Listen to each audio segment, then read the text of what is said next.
Hello all welcome to concept clarity by Tamil. இந்த வீடியோவில் நம்ம ஆர்டிகல்ஸோட கண்டினியூட்டி பார்க்கலாம். ஒன் மோர் திங், நான் வந்து படித்ததும் சரி, உங்களுக்கு எக்ஸ்பிளைன் பண்ணுறதும் சரி, ஆர்டிகல்ஸ் எல்லாமே வந்து ஒரு லக்ஷ்மிகாந்த் புக்லேயோ இல்லைன்னா டிடி பாஸ் புக்லேயோ எக்ஸ்பிளைன் பண்ணாமல் ஒரிஜினல் கான்ஸ்டிடியூஷன்ல இருந்து தான் எடுத்து நான் சொல்லிட்டு இருக்கேன். பாலிட்டியை பொறுத்த வரைக்கும் கான்ஸ்டிடியூஷன் தான் வந்து ஆத்தென்டிக்கான ஒரு சோர்ஸ். ஸோ இந்த மாதிரி சோர்ஸ்ல இருந்து நம்ம வந்து எடுத்து படிக்கும்போது நம்ம வந்து எல்லா ஏரியாவும் கவர் பண்ணிட முடியும். எந்த ஒரு சின்ன பாயிண்ட் கூட மிஸ் ஆகாம இருக்கும். நாட் ஒன்லி பாலிட்டி, மற்ற சப்ஜெக்ட்ஸ் கூட for example NCERT, newspaper, பிஏபியோட நியூஸ் லெட்டர்ஸ், மினிஸ்ட்ரி கொடுக்குற ஒரு reports, RBI site, Yojana Kurukshetra. So இது எல்லாமே வந்து ஒரு ஆத்தென்டிசிட்டி இருக்கிற ஒரு ரிசோர்சஸ். ஸோ இதிலிருந்து படித்து நம்ம வந்து மெயின்ஸுக்கும் ப்ரிலிம்ஸ்க்கும் வந்து ப்ரிப்பேர் பண்ணும்போது எங்கேயும் மிஸ் ஆகாது. இப்போ வீடியோக்குள்ளார போகலாம். இன்னைக்கு அஜெண்டா என்னன்னு சொல்லி பார்த்தோம்னா, சிட்டிசன்ஷிப்ல இருக்கிற ப்ரொவிஷன்ஸ் ஆர்டிகல் 5ல இருந்து 11 வரைக்கும் இருக்கு. கான்ஸ்டிடியூஷன்ல இருக்கிற டெக்ஸ்ட்டும் பார்க்கலாம், என்னோட நோட்ஸும் பார்த்துடலாம். செகண்ட் வந்து அக்வைசேஷன் ஆஃப் சிட்டிசன்ஷிப்.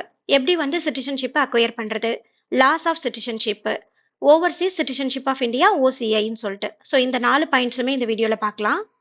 ஸோ இப்போ வந்து நம்ம எடுத்திருக்கிற டாபிக் சிட்டிசன்ஷிப் அப்படின்னு சொல்லிட்டு. அதுக்கு முன்னாடி நம்ம ஃபர்ஸ்ட் எடுத்தோமே பார்க்க வேண்டியது சிலபஸில். ஸோ சிலபஸில் சிட்டிசன்ஷிப் எங்கே இருக்குது அப்படின்னு சொல்லி பார்க்கணும். அதுக்கப்புறம் நெக்ஸ்ட் வந்து பிவைக்யூ பார்க்கணும். மெயின்ஸ் அண்ட் ப்ரிலிம்ஸோட பிவைக்யூ ரெண்டுமே பார்க்கணும். நான் இங்கே வந்து ப்ரிலிம்ஸோட பிவைக்யூ பார்க்குறேன். சிட்டிசன்ஷிப்பில் வந்து டில் நவ் ஒரு கொஷின்ஸ் தான் பிளேஸ் ஆயிருக்கு 2021ல். ஸோ அப்படின்னா இதுக்கு பெருசாக இம்பார்ட்டன்ஸ் கொடுக்கலன்னு சொல்லிட்டு அர்த்தம். அதுக்காக கம்ப்ளீட்டாக இந்த சாப்டர் வந்து இக்னோர் பண்ணக்கூடாது. ஜஸ்ட் என்ன இருக்குன்னு சொல்லிட்டு நம்ம கோ த்ரூ பண்ணி வச்சுக்கணும். Article 5 citizenship at the commencement of the constitution. Article 5ல சிட்டிசன்ஷிப் இருக்கு அப்படின்னு சொல்றாங்க. அண்ட் யாரெல்லாம் சிட்டிசன்ஷிப் வாங்க முடியும் அப்படின்னா, who was the born in the territory of India, either of whose parents was born in the territory of India. யாரெல்லாம் வாங்க முடியும்னா, அவங்க வந்து இந்தியாவில் born ஆயிருக்கணும், இல்லாட்டினா அவங்களோட பேரண்ட்ஸ் வந்து born ஆயிருந்திருக்கணும். Or who has been ordinarily resident in the territory of India for not less than 5 years immediately preceding such commencement shall be a citizen of India. அதாவது நம்மளோட கான்ஸ்டிடியூஷன் என்ஃபோர்ஸ்மெண்ட் பண்ணது 26 January 1950. அதுக்கு முன்னாடி at least 5 இயர்ஸாவது வந்து இங்க இந்தியாவில் வந்து இருந்திருக்கணும் அப்படின்னு சொல்லிட்டு இன்னொரு கிரைட்டீரியா கொடுத்துருக்காங்க. என்னோட நோட்ஸ்ல சிம்பிளா நான் வந்து 5னா சிட்டிசன்ஷிப் பத்தி சொல்லுது அப்படின்னு சொல்லி நோட் பண்ணி வச்சிருக்கேன். Next article 6, rights of citizenship of certain persons who have been migrated to India from Pakistan. நம்ம ஆர்டிகல் 6 அண்ட் 7 வந்து சேர்ந்தே பார்த்தரலாம். ஆர்டிகல் 7 பார்த்தோம்னா rights of citizenship of certain migrants to Pakistan. Article 6 வந்து பாகிஸ்தான்ல இருந்து இந்தியாவுக்கு வந்தவங்களோட சிட்டிசன்ஷிப் கொடுக்கறத பத்தி. ஆர்டிகல் 7 வந்து இந்தியால இருந்து பாகிஸ்தான் போனவங்களை பத்தி. ஸோ இந்த ரெண்டு ஆர்டிக்கலுமே எல்லாருக்குமே கன்ஃபியூஸ் ஆகும். எது பாகிஸ்தான் டு இந்தியா, எது இந்தியா டு பாகிஸ்தான் அப்படின்னு சொல்லிட்டு. இது எப்படி ஞாபகம் வச்சுக்கலாம் அப்படின்னா, இப்போ ஆர்டிகல் 6 அப்படிங்கிறது 6 தானே தமிழ்ல.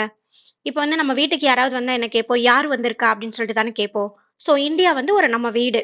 பாகிஸ்தான்ல இருந்து இந்தியாவுக்கு யார் வந்திருக்கா அப்படின்னு சொல்லிட்டு நம்ம கேட்குறோம். அதை பத்தி கேட்கறதா ஆர்டிகல் வந்து 6. ஸோ பாகிஸ்தான்ல இருந்து இந்தியாவுக்கு யார் வந்திருக்காங்கன்னு சொல்லி கேட்கறது ஆர்டிகல் 6 அப்படின்னு ஞாபகம் வச்சுக்கலாம். 7 இது 6 ஞாபகம் இருந்தாவே வந்து 7 ஆட்டோமேட்டிக்கா இந்தியால இருந்து பாகிஸ்தான் போனவங்களை பத்தி சொல்றது ஆர்டிகல் 7 அப்படின்னு சொல்லிட்டு ஞாபகம் வச்சுக்க முடியும். ஆர்டிகல் 8 வந்து சிட்டிசன்ஷிப் பத்தி சொல்றது certain persons of Indian origin residing outside India. Indian origin outside India அப்படின்னு சொல்லிட்டு மென்ஷன் பண்ணி வச்சிருக்கேன். Article 9, persons voluntarily acquiring citizenship of a foreign state not to be citizens. So எந்த பர்சன்ஸ்லாம் வந்து ஃபாரின் ஸ்டேட்டோட சிட்டிசன்ஷிப் வாங்கிட்டாங்க அப்படின்னா அவங்க வந்து நம்மளோட சிட்டிசன்ஸாக இருக்க முடியாது. இந்த ப்ரொவிஷன் சொல்றது தான் வந்து ஆர்டிகல் 9. 9ல் நான் மென்ஷன் பண்ணியிருக்கேன் ரினவுன்ஸ் இந்தியன் சிட்டிசன்ஷிப். ஏன்னா நம்மளது டியூயல் சிட்டிசன்ஷிப் கிடையாது. இந்தியாவிலையும் சிட்டிசன்ஷிப் வச்சுக்கிட்டு வேற கண்ட்ரிலையும் நம்ம சிட்டிசன்ஷிப் வச்சிருக்க முடியாது. அங்கே வாங்கிட்டோம்னா இங்கே ரினவுன்ஸ் பண்ணி ஆகணும். ஸோ தான் ஆர்டிகல் 9ல் ரினவுன்ஸ் இந்தியன் சிட்டிசன்ஷிப். ஆர்டிகல் 10 சொல்றது அங்க ரினவுன்ஸ் பத்தி, இங்க கண்டினியூ பண்றது பத்தி. So continuance of the rights of citizenship. So article 10ல நான் கண்டினியூ சிட்டிசன்ஷிப் அப்படின்னு சொல்லி மென்ஷன் பண்ணியிருக்கேன். ஆர்டிகல் 11 எதை பத்தி சொல்லுதுன்னா, parliament to regulate the right of citizenship by law. பார்லிமெண்ட்டுக்கு இந்த சிட்டிசன்ஷிப் பத்தியான ரைட்ஸை வந்து கண்ட்ரோல் பண்றது, ரெகுலேட் பண்றது எல்லாமே பார்லிமெண்ட்டுக்கு தான் ரைட்ஸ் இருக்கு அப்படின்னு சொல்றது ஆர்டிகல் 11. ஓகே, நான் இங்க வந்து ஷார்ட்டா பார்லிமெண்ட் இருக்கிற பவர் பத்தி சொல்றதா ஆர்டிகல் 11 இங்க மென்ஷன் பண்ணியிருக்கேன். அஜெண்டாவோட செகண்ட் பாயிண்ட்னு சொல்லி பார்த்தோம்னா அக்வைசேஷன் ஆஃப் சிட்டிசன்ஷிப். எந்தெந்த வழியிலெல்லாம் வந்து சிட்டிசன்ஷிப் வந்து நம்மளால வாங்க முடியும் அப்படின்னு சொல்லிட்டு சில லிஸ்ட் இருக்கு. அதை பார்த்துடலாம். ஃபர்ஸ்ட் பாயிண்ட் வந்து பர்த். நம்ம இங்கேயே பிறந்திருந்தா நம்ம வந்து அக்வயர் பண்ணலாம். Second point decent. அதாவது நம்மளோட வம்சாவளிகள் இங்க இருந்திருந்தாங்கன்னா நம்மளால சிட்டிசன்ஷிப் இந்தியாவில் வாங்கிக்க முடியும். தேர்ட் பாயிண்ட் வந்து நேச்சுரலைசேஷன்.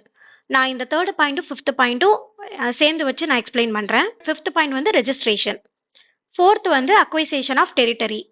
இப்போ வந்து இந்தியா வந்து மற்ற ஸ்டேட்டையோ இல்லை மற்ற பக்கத்தில் இருக்கிற நெய்பர்ஹுட் கண்ட்ரிஸோ வந்து அக்வயர் பண்ணிட்டாங்க, இன்கார்பரேட் பண்ணியிருக்காங்க அப்படின்னு சொன்னால் அவங்களும் நம்மளோட சிட்டிசன்ஸ் ஆயிடுவாங்க. அவங்களுக்கும் வந்து சிட்டிசன்ஷிப் கொடுக்கலாம் அப்படிங்கிறது. ஸோ இதுக்கெல்லாம் எக்ஸாம்பிள்ஸ் என்ன சொல்லலாம்? சிக்கிம் சொல்லலாம், கோவா சொல்லலாம், புதுச்சேரி சொல்லலாம். ஸோ இந்த மாதிரி நிறைய எக்ஸாம்பிள்ஸ் இருக்கு. சிக்ஸ்த்து வந்து அசாம் அக்காடு. அசாம் அக்காடுன்னு சொல்லிட்டு ஒரு ஆக்ட் கொண்டு வந்திருப்பாங்க.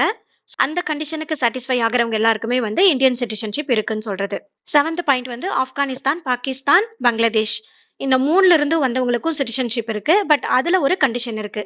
அந்த கண்டிஷன் என்னன்னா, இந்த 3 கண்ட்ரியில இருந்தும் வந்த Hindu, Sikh, Buddhist, Jainist, Parsi, Christians இவங்களுக்கு சிட்டிசன்ஷிப் கொடுக்க முடியும். ஆனா முஸ்லிம்ஸ்க்கு மட்டும் சிட்டிசன்ஷிப் கொடுக்க முடியாதுன்னு சொல்லியிருப்பாங்க. அதுதான் வந்து கான்ட்ரவர்ஷியலான ஒரு டாபிக். இப்போ லாஸ்டா வந்து அந்த 3யும் 5ம் பார்த்துடலாம். Naturalisation and registration. ரெஜிஸ்ட்ரேஷன் அப்படிங்கிறது சம் இந்தியன் கனெக்ஷன் இருக்கிறது. அதாவது அவங்க இந்தியன் சிட்டிசனா இருப்பாங்க, பட் அவங்களோட ஸ்பௌஸ் வந்து ஃபாரினர்ஸா இருப்பாங்க. இது ஒரு டைப். இன்னொன்று வந்து இந்தியன் சிட்டிசனா தான் இருப்பாங்க, but born in other countries, வேற கண்ட்ரியில பிறந்திருப்பாங்க. இவங்க எல்லாருமே வந்து ரெஜிஸ்ட்ரேஷன் மூலமா இந்தியன் சிட்டிசன்ஷிப் வாங்கிக்க முடியும். நெக்ஸ்ட் வந்து நேச்சுரலைசேஷன். இது வந்து ஃபாரினர்ஸ் வந்து இந்தியன் சிட்டிசன்ஷிப் வாங்குறது. ஸோ அவங்களுக்கும் இந்தியன்ஸுக்கும் எந்த டைஸ்மே இருக்காது. அப்படி இருக்கிறவங்க வாங்குறதா வந்து நேச்சுரலைசேஷன். நெக்ஸ்ட் வந்து loss of citizenship. First point வந்து ரெனன்சியேஷன். அவங்களே வாலண்டியரா என்னோட இந்தியன் சிட்டிசன்ஷிப் வேண்டாம் அப்படின்னு சொல்லிட்டு கொடுத்துறது ரெனன்சியேஷன். நெக்ஸ்ட் வந்து டெர்மினேஷன். இப்போ வந்து இந்தியன் சிட்டிசன்ஷிப் வச்சிருக்காங்க, பட் ஃபாரின் கண்ட்ரில போயிட்டு அங்கேயும் வாங்கிட்டாங்க அப்படின்னு சொன்னா இந்தியாவே வந்து டெர்மினேட் பண்ணிடுவாங்க. தேர்ட் ஒன் வந்து டெப்ரிவேஷன். டெப்ரிவேஷன் அப்படின்னா பறிச்சுக்கிறது அப்படின்னு சொல்லிட்டு அர்த்தம்.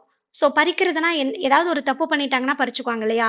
ஸோ ஏதாவது ஃப்ராடு வேலை பண்ணியிருக்காங்க, டிஸ்லாயல்ட்டியா இருந்திருக்காங்க கவர்மெண்ட் ஆஃப் இந்தியாவுக்கு, அன்லாஃபுல்லா ட்ரேடு பண்ணியிருக்காங்க, வார் டைம்ல எனிமி கண்ட்ரி கூட ஏதாவது அன்லாஃபுல் ட்ரேடு நடத்திருக்காங்க அப்படின்னு சொன்னா அந்த பர்சன் வந்து ரெஜிஸ்ட்ரேஷன் இல்லாட்டினா நேச்சுரலைசேஷன் மூலமா வாங்கிட்டாங்க. பட் வித்தின் 5 இயர்ஸ்லயே வந்து ஜெயில இருக்காங்க. 2 இயர்ஸ்க்கு மேல வந்து ஜெயில இருக்காங்க. எந்த கண்ட்ரில இருந்தாலும் சரி அதை வந்து டெப்ரிவேட் பண்ணிடுவாங்க. இங்க வாங்கிட்டாங்க சிட்டிசன்ஷிப், ஆனா வந்து இந்தியாலேயே இல்ல, 7 இயர்ஸா கண்டினியூஸா இந்தியால இல்ல அப்படின்னு சொன்னா அப்பயும் டெப்ரிவ் பண்ணிடுவாங்க. நெக்ஸ்ட் வந்து ஓசிஐ அப்படின்னா என்னன்னு பார்க்கலாம். 2015ல வந்து தான் இது கொண்டு வந்திருக்காங்க. சிட்டிசன்ஷிப் அமெண்ட்மெண்ட் ஆக்ட் மூலமா ஓசிஐ கார்டு ஹோல்டர் அப்படின்னு சொல்லிட்டு. அதாவது பிஐஓ 2002லயே பிஐஓன்னு ஒரு கான்செப்ட் இருந்துச்சு, பர்சன்ஸ் ஆஃப் இந்தியன் ஆரிஜின். எக்ஸாம்பிளுக்கு வந்து கமலா ஹாரிஸ் எடுத்துக்கலாம். 2005ல வந்து ஓசிஐ அப்படின்னு சொல்லிட்டு இன்னொரு கான்செப்ட் கொண்டு வந்திருக்காங்க, ஓவர்சீஸ் சிட்டிசன் ஆஃப் இந்தியா. எக்ஸாம்பிளுக்கு வந்து நம்மளோட ஃப்ரெண்ட்ஸ் யாராவது வெளிநாட்டில் இருக்காங்க அப்படின்னு சொன்னா அவங்கள எக்ஸாம்பிளுக்கு எடுத்துக்கலாம். பிஐஓ பிளஸ் ஓசிஐ இந்த ரெண்டையும் மெர்ஜ் பண்ணி தான் வந்து ஓசிஐ கார்டு ஹோல்டர்னு சொல்லி கொண்டு வந்திருக்காங்க. இந்த டாபிக் படிக்கும்போது இன்னொரு முக்கியமான ஒரு திங் ஆட் பண்ணியிருக்கேன். அதாவது இந்தியாவில் பிரசிடென்ட்டா இருக்கிறவங்க நேச்சுரலைசேஷன் ஆர் பர்த் மூலமா வந்து சிட்டிசன்ஷிப் வாங்கியிருக்காங்க அப்படின்னா அவங்க வந்து பிரசிடென்ட்டுக்கு வந்து நிக்கலாம். ஆனா யுஎஸ் பொறுத்த வரைக்கும் பர்த்தா இருந்தா மட்டும்தான், அதாவது பிறப்பாலேயே அமெரிக்கனா இருந்தா மட்டும்தான் அவங்களால வந்து பிரசிடென்ட் எலெக்ஷனுக்கு வந்து கண்டெஸ்ட் பண்ண முடியும். ஸோ சம்மரி பார்த்துடலாம். முதல்ல வந்து சிட்டிசன்ஷிப்ல இருக்கிற ஆர்டிகல் 5ல இருந்து 11 வரைக்கும் இருக்கிற ப்ரொவிஷன்ஸ் பார்த்துட்டோம். நெக்ஸ்ட் வந்து சிட்டிசன்ஷிப்போட அக்வைசேஷன் எப்படி பண்ணலாம் அப்படின்னு சொல்லிட்டு பார்த்துருக்கோம். லாஸ் ஆஃப் சிட்டிசன்ஷிப் பார்த்துருக்கோம். லாஸ்ட் வந்து ஓவர்சீஸ் சிட்டிசன்ஷிப் ஆஃப் இந்தியா பார்த்துருக்கோம். 2021ல ஒரு கொஸ்டின் கேட்டிருந்தாங்கன்னு சொன்னேன் இல்லையா? ஸோ அந்த கொஸ்டினை இங்க வந்து நான் பிளேஸ் பண்ணியிருக்கேன். With reference to India, consider the following statements. There is only one citizenship and one domicile. Second point, a citizen by birth only can become the head of state. Third point, a foreigner once granted the citizenship cannot be deprived of it under any circumstances. Which of the statements given above is correct? 1 only, 2 only, 1 and 3, 2 and 3. So answer comments la solunga. Thanks for watching.